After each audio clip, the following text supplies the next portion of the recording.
ओम शांति। 22 सितंबर 2021। बाबा के महावाक्य। मीठे बच्चे, इस बेहद के ड्रामा में हीरो हीरोइन का पाठ तुम्हारा है, बाप का नहीं। बाप के पास सिर्फ पतितों को पावन बनाने का हुनर है।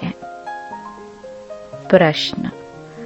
ब्रह्मा के चित्र को देख जो प्रश्न उठाते हैं उन्हें कौन सा राज समझाना है? उत्तर। उन्हें समझाओ कि यह आदि सो अंत वाली आत्मा है। जो फर्स्ट प्रिंस श्री कृष्ण है, उनके ही लास्ट जन्म में बाप आते हैं। यह पतित तन है, इन्हों को पावन बनना है। यह कोई भगवान नहीं, भगवान तो एवर प्योर है। उसने इनके तन का आधार लिया है। गीत। मुखड़ा देख ले प्राणी। ओम शांति। बाप ने बच्चों को समझाया है कि शांति के लिए कोई बाहर दर दर धक्का नहीं खाना है। जैसे हठ योगी सन्यासी समझते हैं, गृहस्थ व्यवहार में रहते शांति मिल नहीं सकती। शांति जंगल में मिलती है, परंतु बाप समझाते हैं शांति वहां भी नहीं मिल सकती। इस पर एक कहानी व दृष्टांत सुनाते हैं कि रानी के गले में हार पड़ा था और ढूंढती थी बाहर। ऐसे शांति तो तुम्हारे गले में पड़ी है, बाहर कहाँ ढूंढते हो? बाप आकर समझाते हैं, बच्चे तुम आत्मा का स्वधर्म है ही शांत। यह शरीर तो तुम्हारी कर्मेंद्रिय है, जिससे तुमको पाठ बजाना पड़ता है। आत्मा तो अविनाशी है। आत्मा कोई छोटी बड़ी नहीं होती है, न विनाश होती है। हाँ, आत्मा पतित बनती है, इनको ही पावन बनना होता है। आत्मा को पहले किशोर शरीर मिलता है, फिर युवा वृद्ध होता है। आत्मा तो है ही एक रस। पहले पहले तो आत्मा को जानना होता है। मैं आत्मा ही बैरिस्टर आदि बनता हूँ। इसको कहा जाता है आत्म अभिमानी भव। बाप समझाते हैं, बच्चे तुम देह अभिमानी बन पड़े हो, इसलिए अपने को शरीर समझ लेते हो। यह भूल जाते हो कि मैं आत्मा हूँ, यह मेरा शरीर है। तो अपने को रियलाइज करना है। 84 जन्म भी आत्मा लेती है।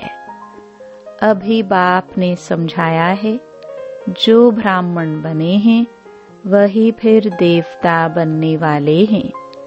ऐसे भी नहीं कि सब 84 जन्म लेते हैं। कोई पहले आएगा, कोई 50-100 वर्ष के बाद भी आते रहेंगे। कोई के 80-82, कोई के कितने जन्म होंगे। मनुष्य तो 84 लाख जन्म कह देते हैं। इनसे भी सैटिस्फाई नहीं होते हैं। फिर कह देते कण कण में भगवान है।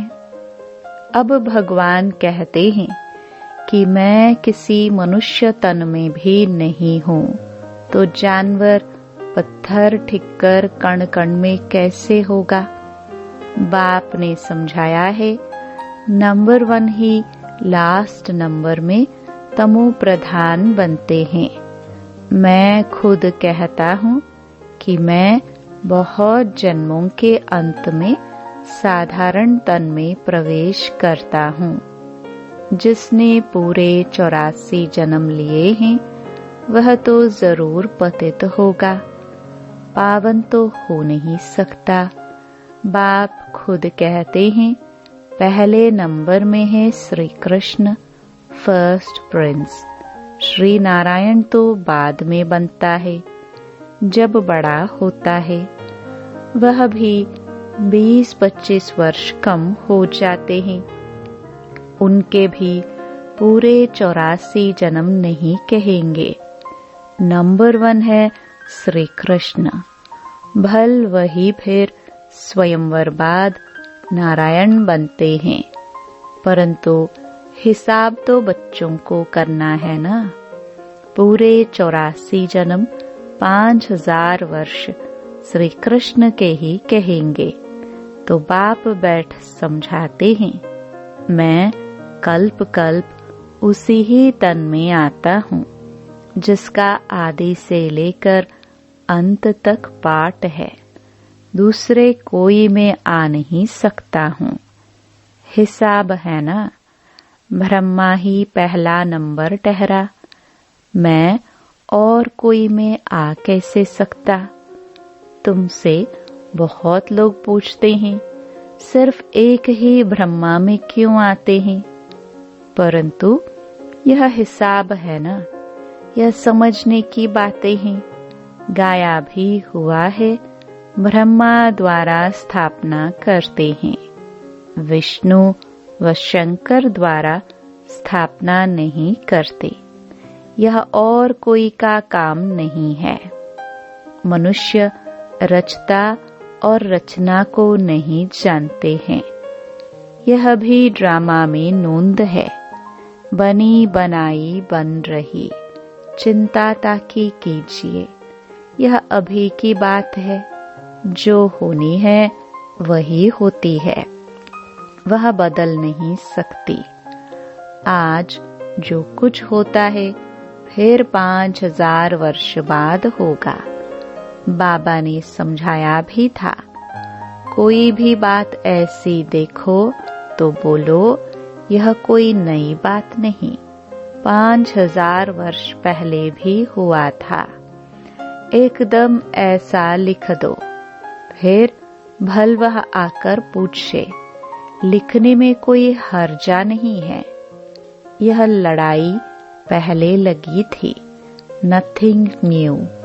महाभारत की लड़ाई 5000 वर्ष पहले भी हुई थी। क्रिश्चियन ने भारत में आकर राज्य छीना, नथिंग न्यू। फिर कल्प बाद भी ऐसे ही होगा।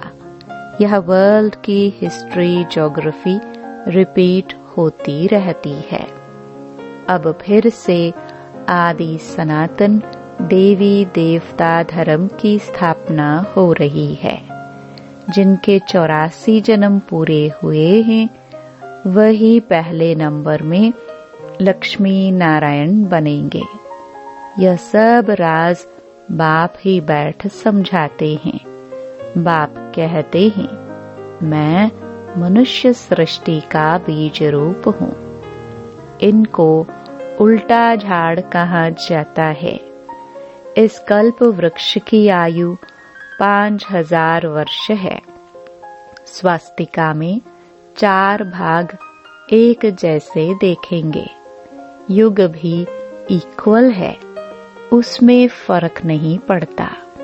बाप समझाते हैं कि देखो दुनिया में तो क्या क्या हो रहा है। कोई मून में जाते, कोई आग पर, कोई पानी पर चलना सीखते हैं। यह सब है फालतू, इससे कोई भी फायदा नहीं। मनुष्य पावन बन मुक्ति जीवन मुक्ति में तो जा नहीं सकते। कुछ भी करे परंतु वापस घर जा नहीं सकते। आत्मा को अपना घर और बाप का घर भूल गया है। आत्मा अपने को ही भूल देह अभिमानी बन पड़ी है।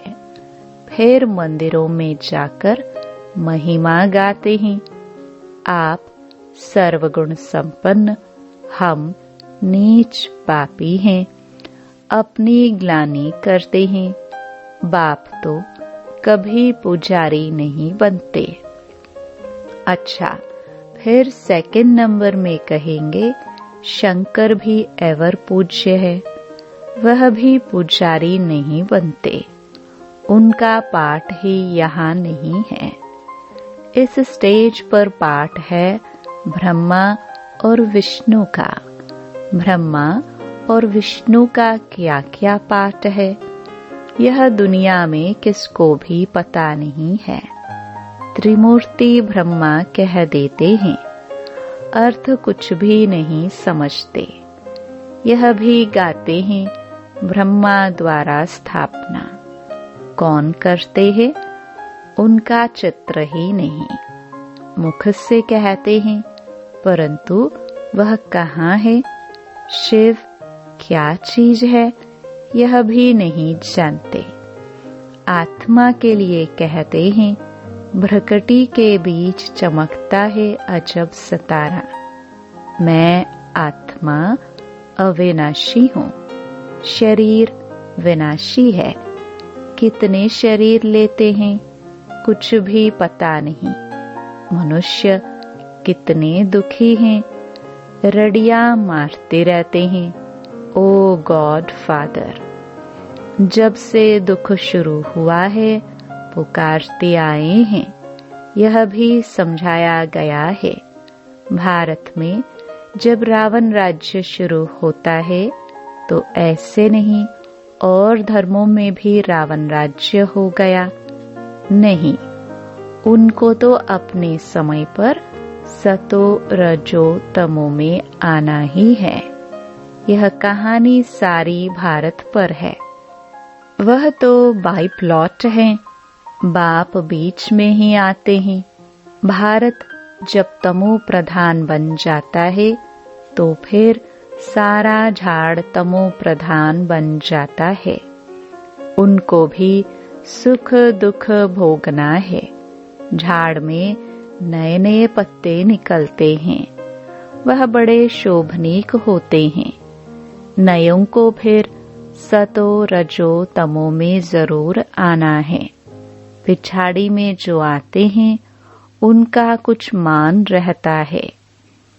एक जन्म में भी सतो रजो तमो से पास कर सकते हैं, परंतु उनकी कोई वैल्यू नहीं रहती। वैल्यू तो उनकी है जो हीरो हीरोइन का पार्ट बजाते हैं। ऐसे नहीं कहेंगे बाबा ही हीरो हीरोइन का पार्ट बजाते हैं। बाबा के लिए नहीं कह सकते हैं। वह तो आकर पतितों को पावन बनाते हैं, खुद पतित नहीं बनते हैं। तुम पतित से पावन बनने की मेहनत करते हो। श्रीमत पर राजयोग से ही राज्य लिया था, अभी तुम फिर ले रहे हो। बाबा कहते हैं, मैं तो राज्य नहीं करता हूँ, तुमको राजाओं का राजा बनाता हूँ। अब दुनिया में मनुष्य कहते तो बहुत हैं। भगवान वाच, मैं तुमको राजाओं का राजा बनाता हूँ, परंतु उनका अर्थ न खुद समझते हैं न किसको समझा सकते हैं। भगवान वाच तो जरूर भगवान आया था, तब तो कहाँ होगा ना। हे बच्चों, भारत में ही शिव जयंती शिवरात्रि मनाते हैं। बाप आते भी हैं भारत खंड में। भारत ही अविनाशी खंड है। उनकी महिमा बहुत भारी है। जैसे बाप की महिमा अपरम अपार है, वैसे भारत की महिमा भी अपरम अपार है। भारत में ही परमपिता परमात्मा आकर सब मनुष्य मात्र की सद्गति करते हैं, सबको सुख देते हैं। उनका बर्थ प्लेस भारत है। भारत ही प्राचीन देश है। भगवान राजयोग सिखलाने भारत में ही आया था, परंतु कृष्ण को भगवान कह देने से उनकी महिमा नहीं रही है। भगवान तो है ही एक, उनको ही सतगुरु कहा जाता है। बाकी गुरु तो ढेर हैं। कोई धंधा सिखलाने वाले को भी गुरु कह देते हैं। आजकल तो सबको अवतार मान लेते हैं, कुछ भी समझते नहीं। जब बिल्कुल पतित बन जाते हैं तब पुकारते हैं, बाबा आकर हमको पावन बनाओ। बाप ही आकर सच्ची सच्ची अमर कथा सुनाते हैं। अब तुम्हारी बुद्धि में है कि हम 84 जन्मों में कैसे आते हैं। पहले अच्छा जन्म, फिर उतरते आएंगे। दुनिया की भी उतरती कला होती है। मनुष्यों की बुद्धि सतो रजो तमो बनती है। सतयुग से फिर थोड़ी थोड़ी उतरती कला शुरू हो जाती है। चढ़ती कला तेरे भाने सर्व का भला। सर्व का सद्गति दाता तो एक बाप है ना। वो गुरु लोग तो सिर्फ शास्त्र सुनाते हैं, सुनते सुनते गिरते ही आए हैं। बेहद का बाप आकर बच्चों से पूछते हैं, मैं तुमको इतना साहूकार बनाकर गया, इतने हीरे जौहरों के महल देकर गया, वह सब कहाँ गए? लौकिक बाप बच्चों को पैसे देते हैं, लेकिन बच्चे पैसा बर्बाद कर देते हैं तो बाप बुलाकर पूछते हैं, तुमने इतना पैसा कहाँ बर्बाद किया? बच्चों के पास पैसे होने से उड़ाते बहुत हैं। बाप धर्मात्मा है। बच्चे विलायत में जाकर लाखों रुपए उड़ा आते हैं। बाप कुछ कर नहीं सकता। बाप फारकती भी नहीं दे सकते, क्योंकि दादे की मिल्कियत है। परंतु अंदर जलते रहते हैं। बाप के मर जाने के बाद कोई कोई तो ऐसे गंदे बच्चे होते हैं, 12 मास में सारी मिल्कियत उड़ा देते हैं। वह है हद की बातें। यह है फिर बेहद की बात। बेहद का बाप कहते हैं, तुम कितने धनवान थे, विश्व के मालिक थे, फिर कंगाल क्यों बने हो? इतना धन क्या किया? बच्चों से ही बाप पूछते हैं। भारत को इतना साहूकार बनाया, सब पैसे कहाँ गए? फिर बाप ही बैठ समझाते हैं। भक्ति मार्ग में कितना खर्चा करते हैं, शास्त्रों आदि के पिछाड़ी कितना खर्चा करते हैं। माथा भी टेकते गए, टिप्पण भी घिस गई, पैसे आदि सब कुछ गवा बैठे। यह है ड्रामा। हम तुमको साहूकार बनाते हैं, रावण तुमको कंगाल बनाते हैं। भारतवासियों को ही बाप समझाएंगे ना। भारत ही सोने की चिड़िया थी। इतना धन था जो दूसरे धर्म वाले लूट कर ले गए। ख्याल तो करो भारत क्या था। यह भी ड्रामा बना हुआ है। भारत ही हेवन, भारत ही हेल, अभी है नरक। इसलिए बाबा ने सीढ़ी भी ऐसी बनवाई है जो कोई भी समझे हम पतित हैं। छोटे छोटे बच्चों को भी चित्र पर समझाया जाता है ना। नक्शे बिगर बच्चे क्या समझे। बाप ही आकर पतित से पावन बनने की सहज युक्ति बताते हैं। सहज ते सहज भी है, डिफिकल्ट से डिफिकल्ट भी है। सतयुग में देही अभिमानी रहते हैं, आत्मा समझती हैं अब शरीर बड़ा हुआ है, यह पुराना चोला छोड़ दूसरा लेना है। जैसे साक्षात्कार हो जाता है, अब जाकर बच्चा बनना है।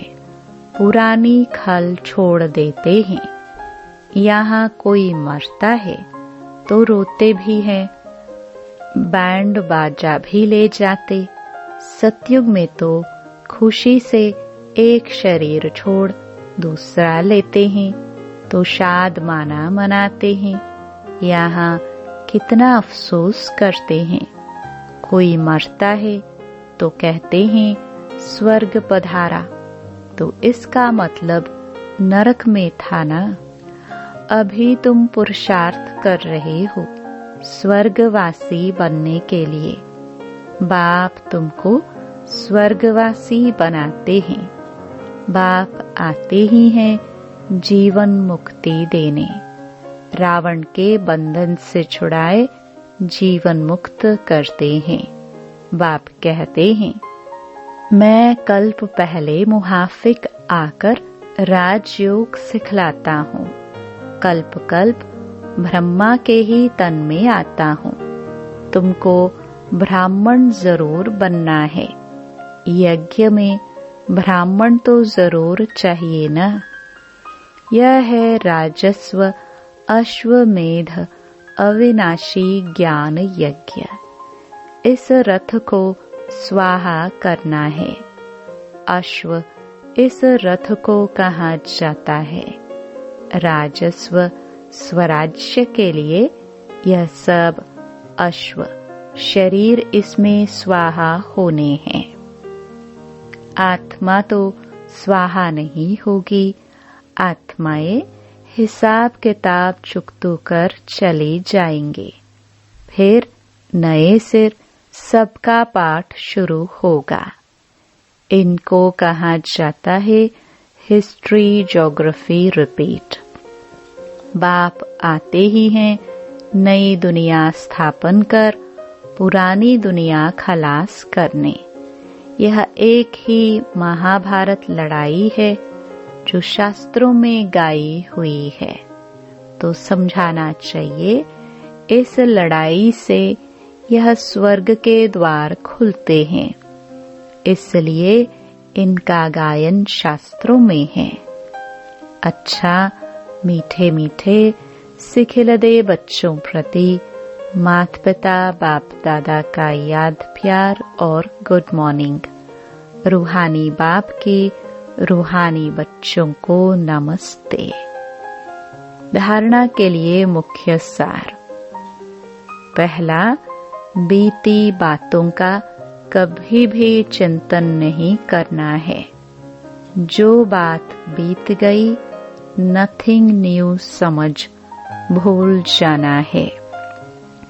दूसरा, इस राजस्व अश्वमेध यज्ञ में अपना तन मन धन सब स्वाहा कर सफल करना है।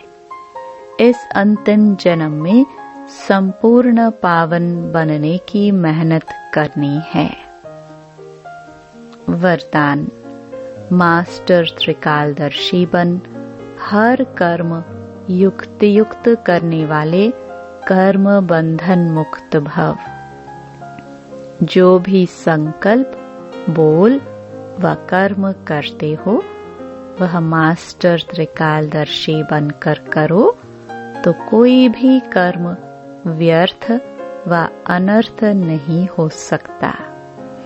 त्रिकालदर्शी अर्थात साक्षीपन की स्थिति में स्थित होकर कर्मों की गुह्य गति को जानकर इन कर्मेंद्रियों द्वारा कर्म कराओ तो कभी भी कर्म के बंधन में नहीं बंधेंगे। हर कर्म करते कर्म बंधन मुक्त कर्मातीत स्थिति का अनुभव करते रहेंगे। स्लोगन: जिनके पास हद के इच्छाओं की अविद्या है वही महान संपत्तिवान है। ओम शांति।